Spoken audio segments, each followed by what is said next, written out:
Kalau memang ikhlas dia melakukan itu untuk amar ma'ruf nahi mungkar dan sebagai bentuk nasihat kepada penguasanya, kalau emang ikhlas beneran, harusnya caranya nggak begitu.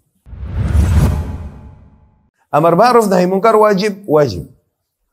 Sekali lagi, dengan metodenya, dengan cara-cara yang memang dibenarkan dan diajarkan oleh Rasulullah Sallallahu Alaihi Wasallam melalui salafus saleh.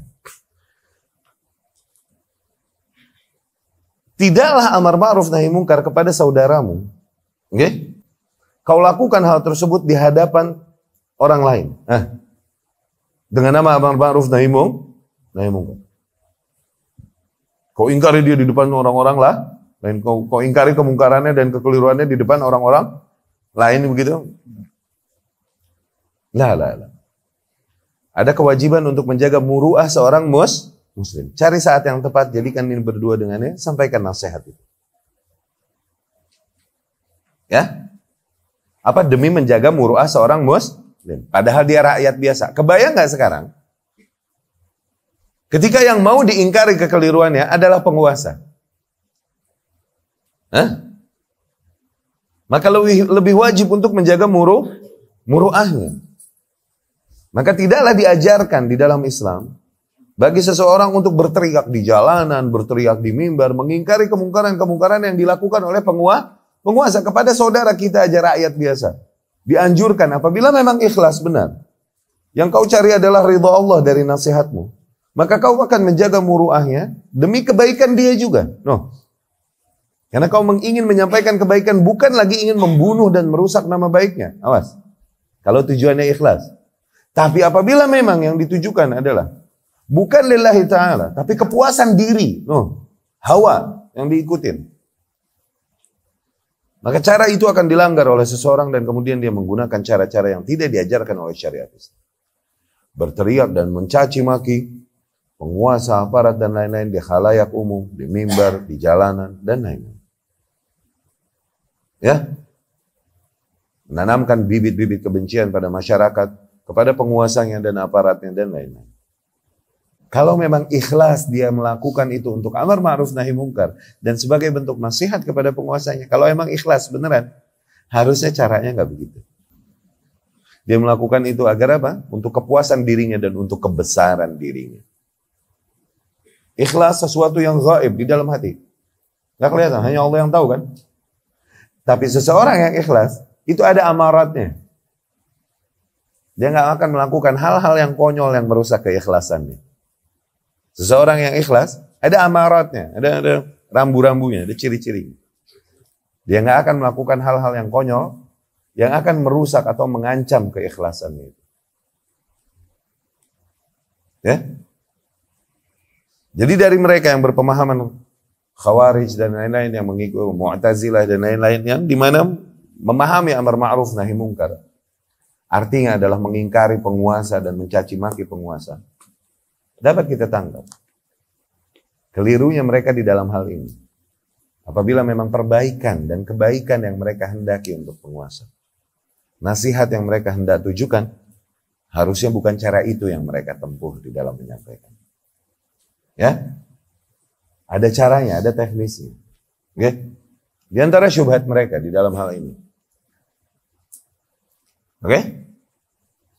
Afdalul jihad, jihad yang paling utama, qaulul haq inda sultan jair. Dan mengucapkan yang hak kepada penguasa yang zalim. Oke? Mengucapkan hak kepada penguasa yang zalim. Dari situ mereka melakukan apa yang mereka lakukan. Dari pengingkaran, cacian, dan makian kepada para penguasa. Ini bisa kita arahkan. Ini hadisnya benar, hadisnya mah benar. Dari Nabi SAW. Oke? Namun bagaimana cara memahaminya? Lihat.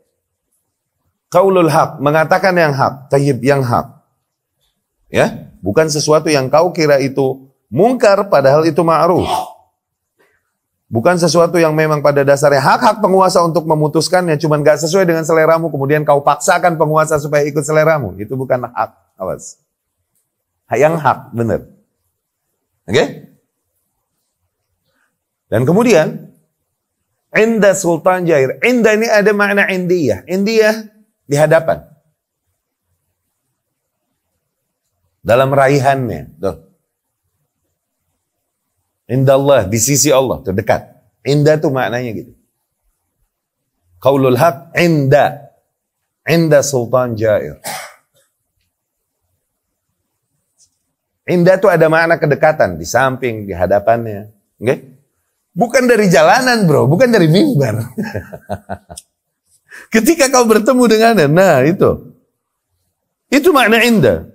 Karena kalau nggak begitu, mau dikemanakan hadis-hadis lain yang datang dari Rasulullah Sallallahu Alaihi Wasallam yang menjelaskan detail spesifik teknis untuk menasihati penguasa. Di antara hadis Rasul Sallallahu Alaihi Wasallam, "Man arad ayan sahli sultan," barang siapa yang mau menyampaikan nasihatnya kepada penguasa, falyakhudh biyadihi, maka agar ia ambil tangannya, wa yakhlu biha, agar ia berdua-dua dengannya.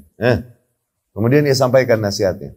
Fa in qabila minhu fadhak, apabila ia menerima nasihatnya, maka itu yang diharapkan.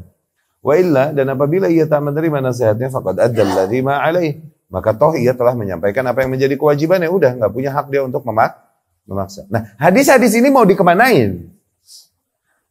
Kalau dengan hujah hadis yang tadi, akhirnya kemudian seseorang berteriak dari jalanan, di khalayak ramai, berteriak dari masjid, dari mimbar, dan lain-lain untuk mengingkari penguasa. Dengan nama nasihat dan amar ma'ruf nahi munkar.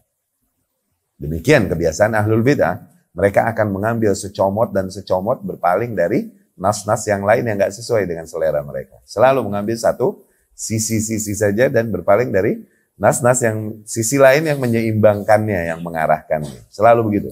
Demikian Khawarij yang mengambil ayat-ayat yang sifatnya wa'id, ancaman-ancaman. Demikian Murji'ah yang mengambil ayat-ayat yang sifatnya wa'ad, janji-janji baik. Tuh. Berpura-pura buta dari kutub satu-satunya. Demikian. Ya.